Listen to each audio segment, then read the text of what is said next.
Democratic Congresswoman Gwen Moore, and also Republican Congressman Tom Cole. Welcome to you both. Good morning. Good morning, Representative Cole. Good morning.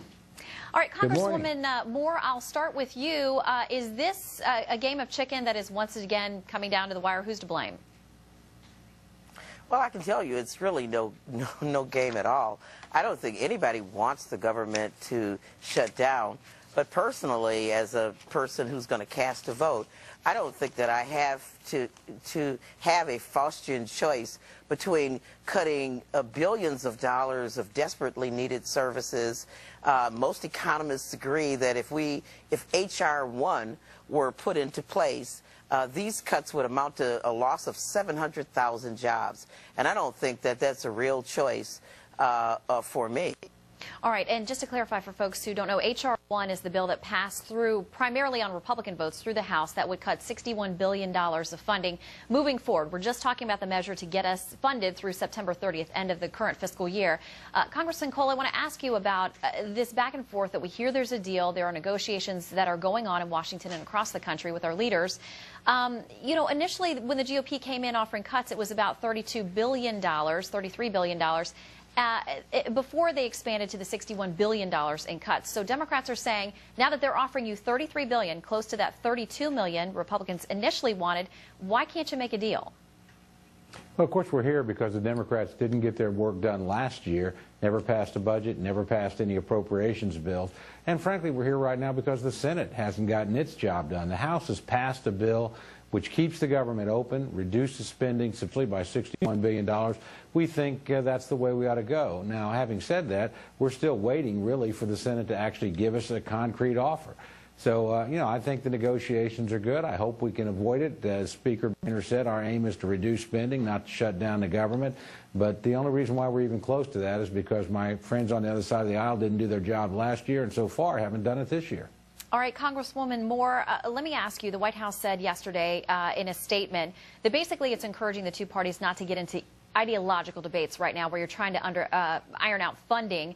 Are you worried, as the White House seems to be, that some of the ideological issues may be a stall here, things about funding Planned Parenthood, the EPA, and other issues along those lines as well?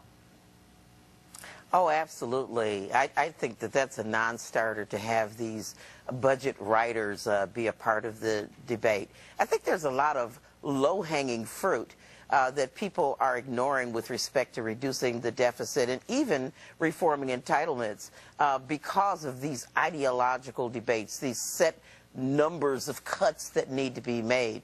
You know, most people agree, whether you agree with abortion or not. I think most reasonable Americans believe that we ought to have birth control. That's just common sense.